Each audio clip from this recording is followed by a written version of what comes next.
En esta ocasión agradecemos nuevamente que nos tome la comunicación el ex procurador de la República, Ignacio Morales Lechuga, con amplia trayectoria en el ámbito jurídico de nuestro país y también en el servicio público, titular de la Notaría 116 en la Ciudad de México. Un gusto saludarlo. Buenas tardes, bienvenido. Gracias, muy buenas tardes, a la orden, muchas gracias. Para comentar con nuestra audiencia, en primer lugar, el cuestionamiento bajo el que se encuentra la Auditoría Superior de la Federación con este asedio prácticamente que tiene una vez que da los resultados de la cuenta pública 2019, que ya corresponden a la gestión del presidente Andrés Manuel López Obrador, y pues lo que representa, en primer lugar, que se reconozcan, en primer lugar, errores metodológicos, pero particularmente después de esta respuesta del titular del Ejecutivo, ¿en qué momento se encuentra la Auditoría Superior de la Federación, notario? Bueno, efectivamente está sujeto a críticas por haber reconocido rápidamente los errores metodológicos. A mí me parece que es un gesto de honestidad del auditor David Colmenares el reconocer que hay errores metodológicos, pero él no dijo estos errores metodológicos conducen absolutamente a conclusiones totalmente equivocadas. Eso más bien lo tomaron todos como un juego de poder. Yo creo que el hecho de que existan errores metodológicos no excluye de ninguna manera la necesidad y la obligación por parte del gobierno federal de aclarar las observaciones encontradas, ya sean por 68,000 o por 63,000 o por 75,000 millones de pesos. El gobierno, que no se le olvide que está administrando recursos que no son de su propiedad, patrimonialmente corresponde a todo el país. Son recursos derivados de impuestos, derechos, productos y aprovechamientos. Y la sana administración, la sana aplicación debe ser motivo de supervisión, como lo es por parte de la auditoría. Es decir, no hay que voltear las cosas. El obligado a dar explicaciones no es la auditoría, es el gobierno. Si la auditoría en este momento dice, ok, me equivoqué y hay errores metodológicos, pero llegando a esta conclusión, la cifra es correcta o la cifra es hasta cierto punto alterada por esos errores metodológicos, eso no priva al gobierno federal de dar suficiente comprobación y explicación de las cantidades que están cuestionadas por parte de la auditoría. Es decir, la auditoría lo que puede decir es o se desviaron recursos o se aplicaron indebidamente o se sustrajeron. Y en ese caso, la auditoría, una vez que encuentra estos datos e informa a la Cámara de Diputados, debe provenir, en caso de existir delitos, una denuncia ante la Fiscalía General de la República o, en su defecto, una serie de aclaraciones sujetas a ciertos plazos que entiendo el auditor previamente lo solicitó, algunos inclusive a la Secretaría de la Función Pública, y el auditor se quejó de que no le dieron acceso a todos estos datos que pidió. Entonces, yo lo veo con un efecto político, por supuesto, tiene efectos políticos, pero la tarea del auditor es una tarea técnica, es una tarea numérica, precisa, y que el gobierno tiene que reaccionar frente a este llamado del auditor.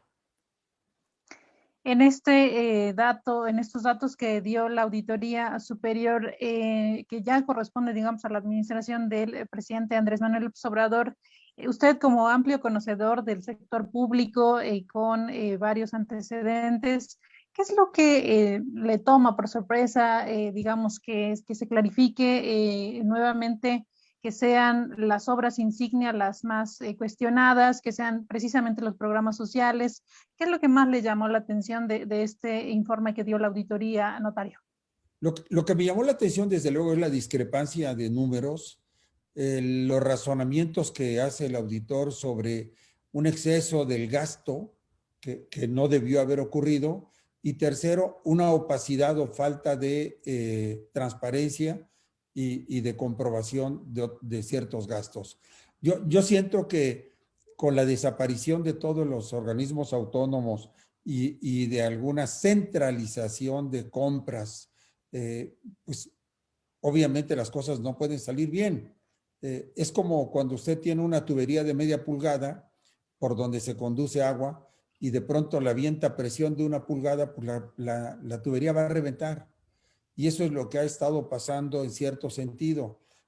Hay aspectos que se notan en la calle, en la vía pública, por esa, a mi juicio, absurda centralización.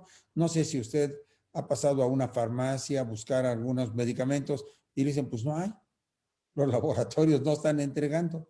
Y cuando le dicen a uno esto, uno voltea y pregunta a los laboratorios y empiezan a decir, bueno, es que la COFEPRIS no nos han autorizado. ¿Y la COFEPRIS de quién depende? Pues depende del doctor Hugo López Gatell y el doctor Hugo López Gatell del presidente. Y entonces todos los caminos conducen a la presidencia en ese afán centralizador que le comentaba yo, que es muy negativo para una república federal. Entonces, uno puede explicarse que gran parte de todos estos problemas de numéricos que se están presentando en el ejercicio presupuestal, pues tengan una explicación de este tipo de entrada. El presidente, por ejemplo, mandó la iniciativa para que el 10% del presupuesto lo manejara él, sin necesidad de autorización de la Cámara de Diputados. Y dice uno, ¿cómo? Pues si el dinero no es del presidente, la Cámara de Diputados no puede delegar la facultad de supervisar el gasto. Sin embargo, aprobaron esa reforma. Y hoy el presidente puede tomar pues, 600,000 millones de pesos y aplicarlo sin necesidad de que la Cámara se lo autorice. Así que Estamos platicando con el ex procurador general de la República y notario público Ignacio Morales Lechuga en este espacio. Esta centralización, digamos que observa, que ha analizado la auditoría, se ha venido profundizando porque año con año hemos visto pues lo que usted adelanta, este cerco al presupuesto y la asignación discrecional cada vez es más notorio. ¿Se confirmaría, digamos, esto con estos datos de la auditoría, procurador, ex yo, procurador? yo creo que una vez más, claro que se confirman y se comprueban. Y creo que estamos siguiendo la ruta equivocada en una república federalista en donde hay bastantes tentativas centralistas por parte del gobierno federal, no atribuibles a este régimen desde hace muchos años. Acordémonos que en la época del presidente López Portillo se acordó un convenio único de desarrollo y un convenio único de coordinación fiscal para que todas las entidades suscribieran ese convenio y a partir de ese convenio se eliminara el impuesto sobre ingresos mercantiles, las alcabalas, el impuesto al ganado, el impuesto a los productos agrícolas, una gran cantidad de impuestos locales y municipales que establecían en toda la República y que había casetas fiscales cada vez que uno atravesaba la República en un montón de aduanitas, digamos, en donde eran detenidos los camiones, los automovilistas no, y ahí se tenían que cubrir determinados rubros de impuestos. Bueno, todo eso se eliminó por un convenio único de coordinación fiscal que acabó convirtiéndose en un instrumento de centralización de impuestos y de dependencia de los estados hacia la federación. Y fue precisamente en esa época cuando se acordó decir, bueno, vamos a cobrar todos determinados impuestos y luego vamos a repartirnos estos impuestos. Y yo creo que ese modelo también está haciendo ya crisis, está haciendo agua, como decimos vulgarmente, porque hay estados que se están quejando de que aportan mucho dinero y no le regresa a la federación todo lo que aportan, sino les quitan una gran parte de su aportación. Tal es el caso de Nuevo León, el de Jalisco también. Podríamos citar el de Aguascalientes, posiblemente, que trae una tasa de crecimiento. Querétaro se ha vuelto también otro de los motores económicos del país. Entonces, creo que debería empezarse por revisar todos estos instrumentos que en su momento fueron válidos, que en su momento fueron útiles, pero que hoy pueden representar problemas en la relación económica de los estados y la federación.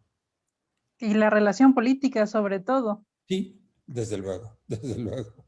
Por último, ex procurador, también nos llama la atención precisamente en este tono que estamos comentando este caso del gobernador de Tamaulipas, Francisco García Cabeza de Vaca, quien vive un momento pues particularmente inédito. Ya vimos algunos otros casos de eventual uso político. Él señala que lo persiguen desde Palacio Nacional. ¿Qué pasó en el terreno jurídico que ahora ya está en el plano político en este caso?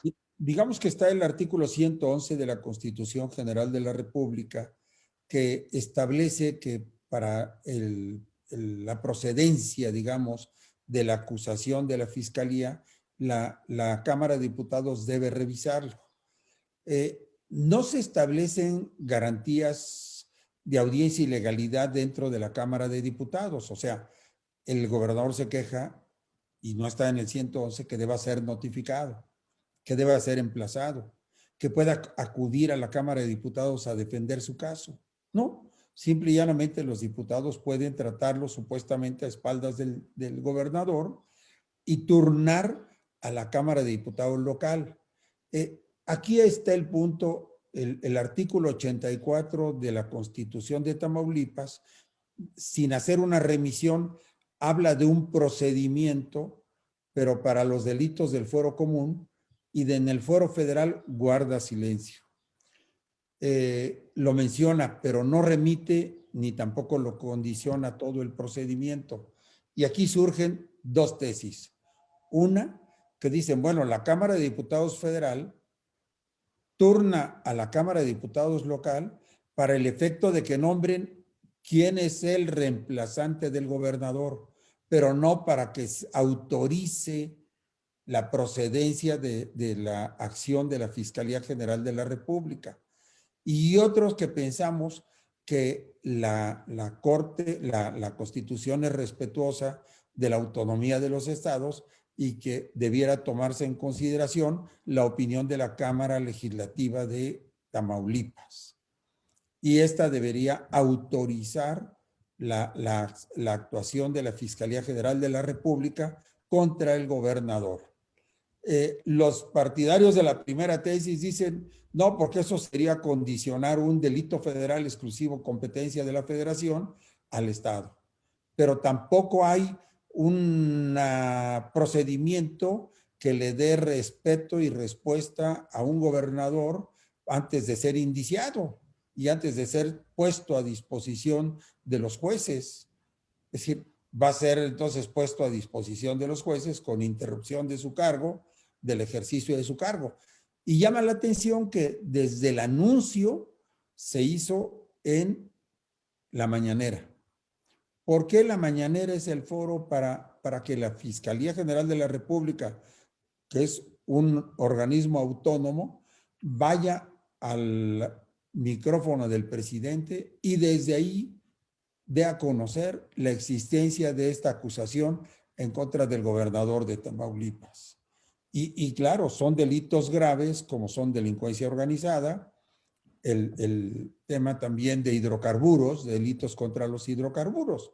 Pero también uno se pregunta, bueno, si es delincuencia organizada, son 3 o más los autores. Al gobernador está bien que no se le detenga por el momento mientras no proceda lo que se conoce como afuero o el desafuero. Pero los otros involucrados que también tienen fuero, ¿por qué no los han aprendido? Y ahí es donde surgen las reflexiones en el tono político de que pues todo esto es parte de una escenografía o para tapar los muertos de la pandemia que no bajan de 1,000 diarios o para tapar los otros problemas muy graves de tipo económico que ya están haciendo que Morena busque un impuesto adicional a los patrimonios o para tapar toda la acumulación de problemas que traemos en este año. Y con esto entretener un poco o quitarle votos al PAN con vistas a la elección del 6 de junio, ¿verdad? Pues realmente estos temas son de mucha relevancia. Usted hablaba sobre las repercusiones que va a tener en la iniciativa privada. Algunas de las medidas, está en el ambiente esta reforma al sistema eléctrico mexicano, entre otros, que nos gustaría compartir en otra ocasión, aprovechando la posibilidad y la apertura en su agenda. Por el momento le agradecemos muchísimo, notario, la posibilidad de platicar en este espacio. Muchas gracias. Que tengan muy buen día. Gracias al notario público y ex procurador general de la República, Ignacio Morales Lechuga, aquí en Agencia Central de Noticias, platicándonos sobre lo que sigue en el caso de la Auditoría Superior de la Federación y también lo que ha ocurrido en torno a este polémico caso del gobernador de Tamaulipas. Agencia Central de Noticias, periodismo multimedia.